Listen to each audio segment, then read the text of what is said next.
तक्षक के काटने पर भी इसकी अधोगति नहीं होगी, बल्कि ये भगवान के धाम को जाएगा। तब सारे पांडव प्रसन्न हो गए। चलो भाई, मरना तो एक दिन सबको है, हमको है, इसको है, जाना तो सबको है ही है, पर मृत्यु मंगलमयी हो यही इच्छा होती है। तक्षक के डसने पर भी ये अधोगामी नहीं बनेगा, इस बात को सुनकर के पांडव पुनः प्रसन्न हो गए। प्रेम से बोलिए भक्तवत्सल भगवान की जय। अब की बार जब भगवान श्री कृष्ण इस बच्चे के जन्मोत्सव पर आए और जब दोबारा द्वारका जाने लगे, तो हमारे प्रभु को अर्जुन का संग बड़ा प्यारा लगता है। अर्जुन से बोले, मित्र चलो अब की बार तुम्हारे साथ द्वारका घूम करके आना, बहुत दिन हो गए। तो अब की बार कन्हैया जो है अर्जुन को द्वारका लेके गए, लेकिन द्वारका गए हुए अर्जुन को काफ़ी समय बीत गए, फिर भी अर्जुन लौट करके पुनः अपने भाइयों के पास नहीं आए। तो एक दिन युधिष्ठिर जी को बड़ी चिंता होने लगी। भीम के पास जाके बोले, भाई भीम, गता सप्ताधुना मासा भीमसेन तवानुजः नायाति कस्य वा हेतुर्नाहं वेदेदमंजसा। भाई भीम, अर्जुन को गए 7 महीने हो गए, पर वो अब तक लौट करके क्यों नहीं आया? और यदि नहीं आना था, कम से कम कोई सूचना, कोई चिट्ठी पत्री भेज देता। मुझे इसलिए चिंता हो रही है क्योंकि आज मैं जब मंदिर दर्शन करने गया था तो मुझे भगवान की प्रतिमा एकदम कांतिहीन निस्तेज दिखाई पड़ रही थी। मैं लौट करके आ रहा था तो मैंने गैया को अपनी बछिया का दूध पीते हुए देखा। ये सब बहुत अपशगुन है, निश्चित रूप से कोई बहुत बड़ा बवंडर होने वाला है, अपशगुन होने वाला है। अभी इस प्रकार भीम से चर्चा कर रहे थे महाराज युधिष्ठिर कि उसी समय देखे कि अर्जुन आ रहे हैं। अर्जुन को आते हुए देखे, दोनों भाई प्रसन्न हो गए। पर जब अर्जुन पास आए तो क्या देखते हैं कि अर्जुन का चेहरा एकदम उदास है, लड़खड़ाते हुए खड़े हैं, जैसे बहुत बड़े संकट को झेल करके आए हैं। तो महाराज युधिष्ठिर ने पूछा कि भाई, इतने दिनों के बाद तुम हमारे पास आए और तुम्हारा चेहरा लटका हुआ क्यों है? कहीं ऐसा तो नहीं कि बहुत ज़्यादा लंबी मेहमानी कर ली, किसी ने तुमको उल्टा सीधा कह दिया हो, या तुम्हारी प्रतिज्ञा का खंडन तो नहीं हो गया, या तुम्हारे हाथों से किसी गौ या ब्राह्मण का वध तो नहीं हो गया? क्या बात है अर्जुन? प्रद्युम्न, सांब, अनिरुद्ध आदि द्वारकावासी कुशल से तो हैं। अरे हमारे प्रभु तो कुशल से हैं कि नहीं? और जैसे ही प्रभु की कुशलता पूछी महाराज युधिष्ठिर ने, अर्जुन लड़खड़ाते हुए तो वैसे ही खड़े थे, धड़ाम से जमीन पर गिर पड़े और विलख उठे कि भैया, जिन प्रभु ने पग पग पर हमारी रक्षा की, आज हमारे प्रभु श्री कृष्ण अपने पूरे यदुवंश को समाप्त करके अपने स्वधाम चले गए। ये बात जब सुने पांडव बहुत रोने लगे। मैया कुंती के कानों में जब ये शब्द पड़े, तुरंत मैया कुंती ने अपने शरीर उसी समय छोड़ दिए। जब प्रभु ही नहीं रहे, मैं क्या करूंगी रह करके? पांडव भी विचार किए कि अब हमको नहीं रहना है संसार में। तुरंत जो महाराज परीक्षित हैं, जिनका अभी ब्राह्मणों ने भविष्यवाणी की, इनका नाम परीक्षित ब्राह्मणों ने रखा। परीक्षित जी को सम्राट बना करके पांडव स्वर्ग आरोहण करते हुए भगवान के धाम को गए। प्रेम से बोलिए भक्तवत्सल भगवान की। महाराज परीक्षित का विवाह महारानी इरावती के साथ हुआ। पुत्र भी जन्मेजय आदि हुए। बड़ी छोटी अवस्था में महाराज परीक्षित के ऊपर सत्ता का बड़ा भारी दायित्व आ पड़ा। एक दिन महाराज परीक्षित ने विचार किया कि चलो जरा चलकर देखें कि हमारे राज्य में कोई दुखी तो नहीं है, किसी को कष्ट तो नहीं है। उत्तम राजा वही होता है जिसके राज्य में समस्त प्रजा प्रसन्न रहती है। आप सभी जानते हैं, कथाओं में आप लोगों ने सुना है, देखा है, भगवान स्वयं श्री राम भी सम्राट होने के बावजूद भी रात में एक गुप्तचर जैसा रूप बना करके, साधारण व्यक्ति जैसा रूप बना करके राज्य का निरीक्षण करने के लिए निकलते थे। कहीं कोई मेरे राज्य में दुखी तो नहीं है। राजा को राजमहलों से बाहर आना होता है। ये नहीं कि 5 साल के लिए कुर्सी मिल गई, अब तो हमको कौन हटाने वाला है। जनता चाहे महंगाई के लिए रोवे, चाहे भूख से मरे,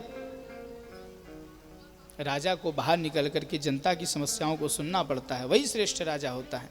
महाराज परीक्षित देखे तो हर जगह सुनने को मिलता है, पांडवों की कीर्ति सुनते हैं, महाराज युधिष्ठिर की महिमा गा रहे हैं लोग, अर्जुन की महिमा गा रहे हैं।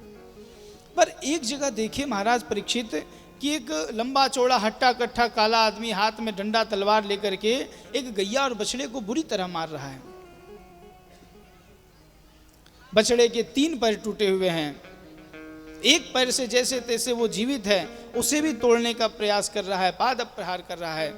जब ये दृश्य देखे महाराज परीक्षित तुरंत तलवार निकाल करके दौड़ पड़े। है दुष्ट, जिन गौओं की रक्षा के लिए हमारे प्रभु गोपाल बनकर के इस धराधाम पर गौचारण किए, विचरण किए, उन्हीं प्रभु के गोलोक धाम जाते ही उन गायों पर इतना अत्याचार।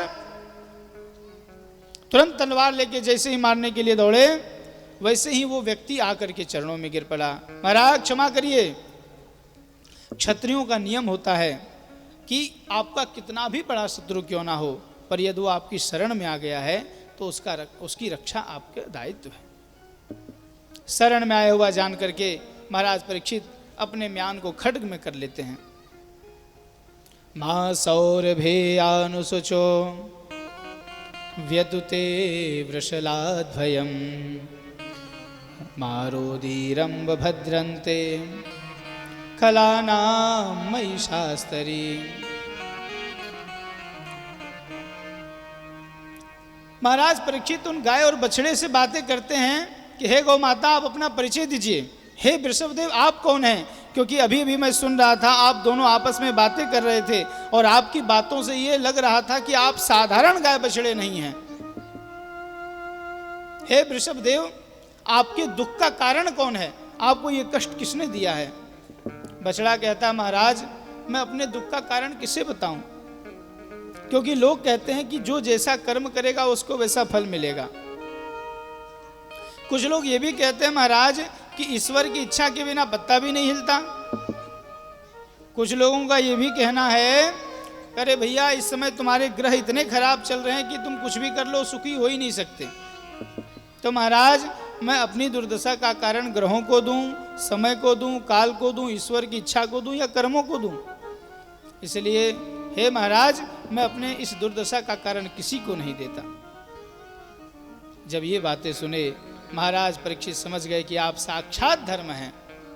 धर्मों से वृष रूप धृग, साक्षात धर्म ही बछड़े का रूप बना करके आए हैं। आप धर्म हैं और ये गौ माता साक्षात धरणी है, धरित्री है, धरती है। मैं तो ये समझ गया कि आप धरती और धर्म हैं, पर धरती और धर्म के बीच में तीसरा धूर्त ये दुष्ट कौन आ गया है जो आप लोगों को पीड़ित कर रहा है? क्यों रे, तेरा परिचय क्या है? सोई हाथ जोड़ करके बोला, महाराज मेरा नाम कली है, मेरा नाम कलयुग है। अरे दुष्ट कलयुग, तुम मेरे राज्य में कैसे आ गए? तुरंत निकल जाओ मेरे राज्य की सीमा से बाहर। कलयुग कहता, महाराज आप चक्रवर्ती सार्वभौम सम्राट हैं, जहां देखिए वहां आपकी ही सीमा है, मैं भला कहां जाऊं? मानता हूं कि मेरे अंदर बहुत सारे दोष हैं, पर एकाध मेरे अंदर गुण भी है। आप गुण सुन लीजिए महाराज, सारा क्रोध आपका शांत हो जाएगा। अच्छा भाई ऐसा करो, तुम अपना गुण बताओ। कहता, महाराज यत् फलम नास्ति तपसा न योगेन समाधिना तत्फलम लभते सम्यक् कलौ केशव कीर्तनात्। महाराज सतयुग आदि युगों में जो बड़े बड़े कर्म करने पर जो फल प्राप्त होता था, बड़े बड़े यज्ञ करने पर जो फल प्राप्त होता था, इस कलयुग में मैं केवल भगवान के एक बार नाम ले लेने मात्र से वो फल प्राप्त करा देता हूं। एकोपि कृष्णस्य कृतः प्रणामो दशाश्वमेधाववृथेन तुल्यः दशाश्वमेधि पुनरेति जन्म कृष्ण प्रणामी न पुनर्भवाय। महाराज एक बार भगवान श्री कृष्ण को कोई प्रणाम कर ले, उनका नाम ले ले, तो दशाश्वमेधावृतेन तुल्यः, दशाश्वमेध यज्ञ करने के बाद से लेकर के अवभृत स्नान तक का जो फल होता है वो केवल एक बार नाम ले लेने मात्र से मैं उसको दे देता हूं उसका फल। अरे चलो दशाश्वमेध यज्ञ करने के बाद जो है पुनरेति जन्म, बार बार जन्म लेना पड़ता है, लेकिन सच्चे हृदय से निष्कपट निर्मल होकर के कोई भगवान को प्रणाम कर ले तो उसके जन्म मरण के बंधन भी मुक्त करा देता हूं। ये मेरे अंदर है योग्यता। प्रेम से बोलिए भक्तवत्सल भगवान की। आइए हम आपको थोड़ा भगवान का कीर्तन गुनगुना लें। एक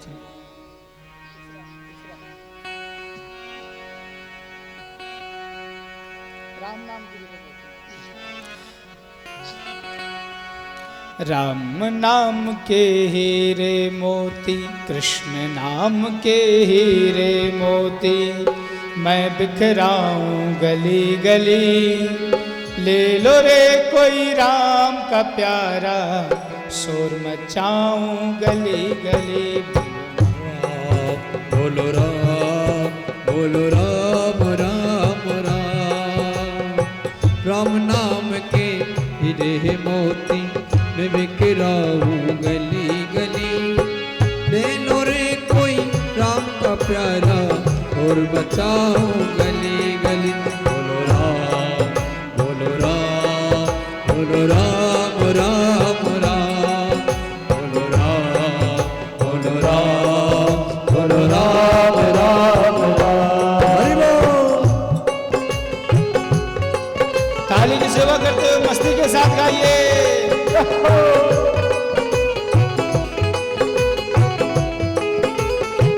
हे हरि।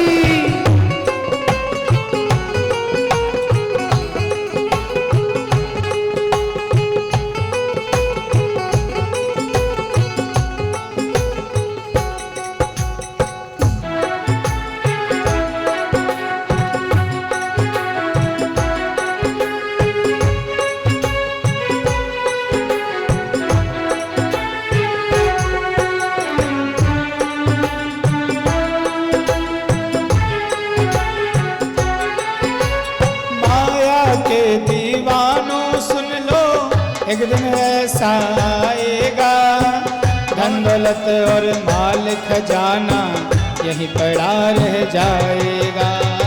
माया के दीवानों सुन लो, एक दिन ऐसा आएगा, धन दौलत और माल खजाना यहीं पड़ा रह जाएगा।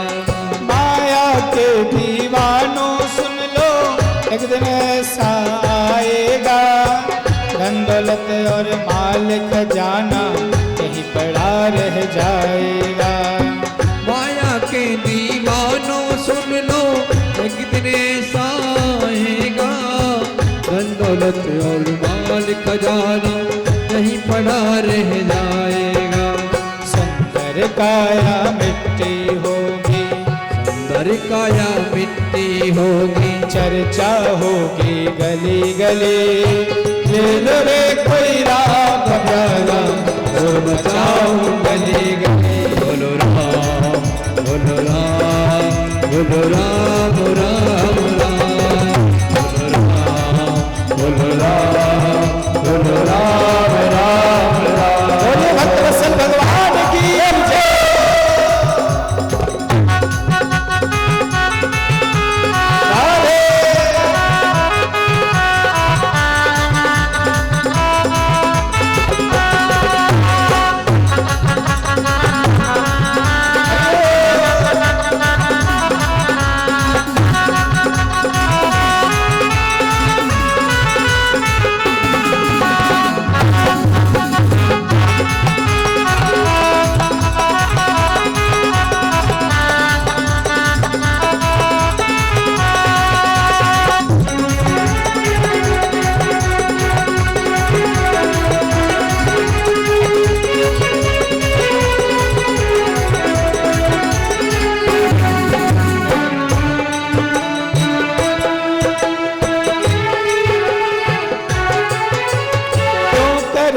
तू मेरा मेरी, यह तो तेरा मकान नहीं। झूठे जग में फंसा हुआ है वो सच्चा इंसान नहीं। तो करता तू मेरा मेरी, ये तो तेरा मुकाम नहीं। झूठे जग में फंसा हुआ है तू सच्चा इंसान नहीं। जग का मेला 2 दिन का है, जग का मेला 2 दिन का है, अंत में होगी चला चली। देखो रे कोई राम का प्यारा और मचाओ गली गली। बोलो राम बोलो राम बोलो राम राम राम, बोलो राम बोलो राम बोलो राम राम राम। बोलो राम बिहारी लाल की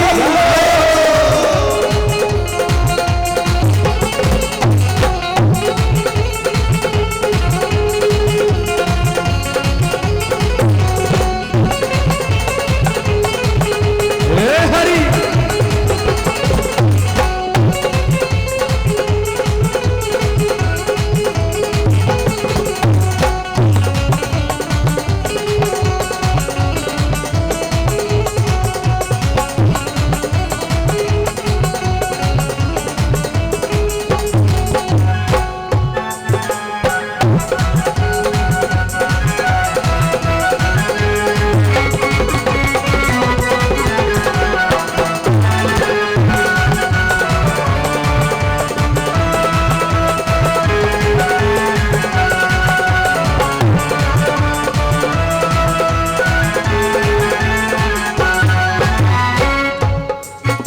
ओ दुनिया को तू कब तक पगले अपनी कहता जाएगा।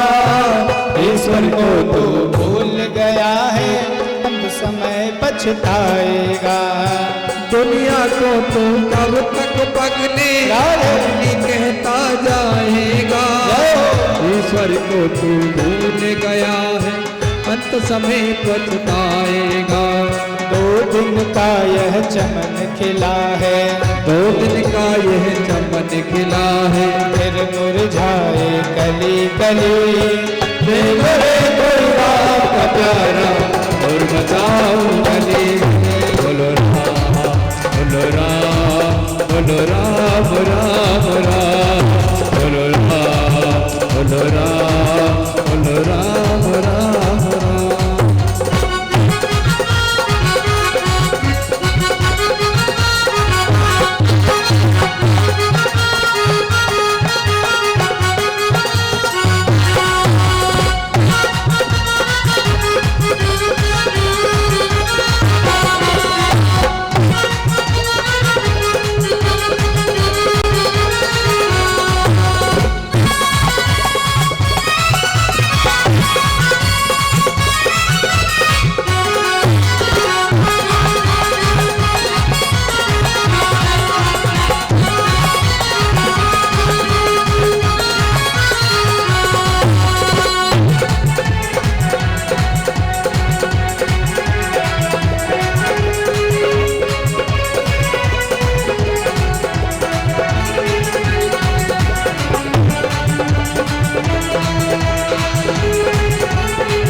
जिसने यह मोती लूटे वो तो माला माल हुए।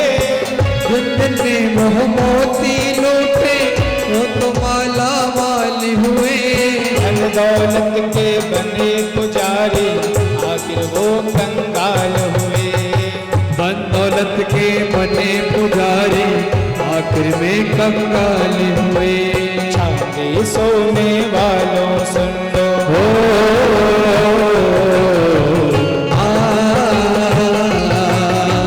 चांदी सोने वालों सुन लो, बात सुनाओ करी करी। बोलो रे कोई राम प्यारा और बचाओ बोलो राम बोलो राम बोलो राम राम राम, बोलो राम बोलो राम बोलो राम राम राम।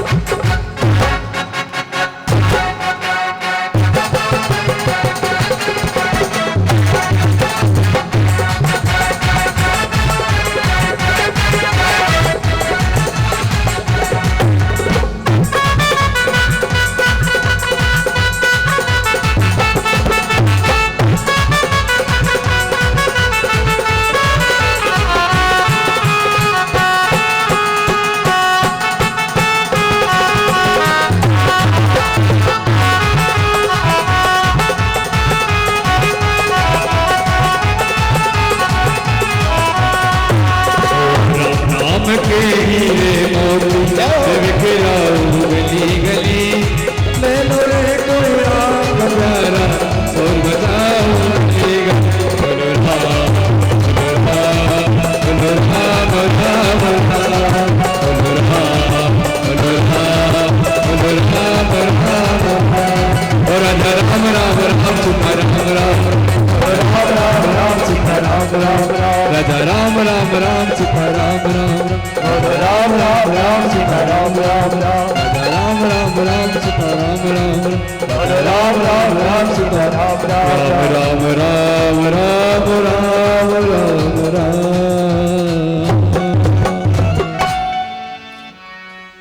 प्रेम से बोलिए भक्तवत्सल भगवान की जय। आहा, नहीं, आप माताओं से बहनों से निवेदन, फिलहाल अपने अपने स्थान पर विराजित हो जाएं 2 मिनट के लिए।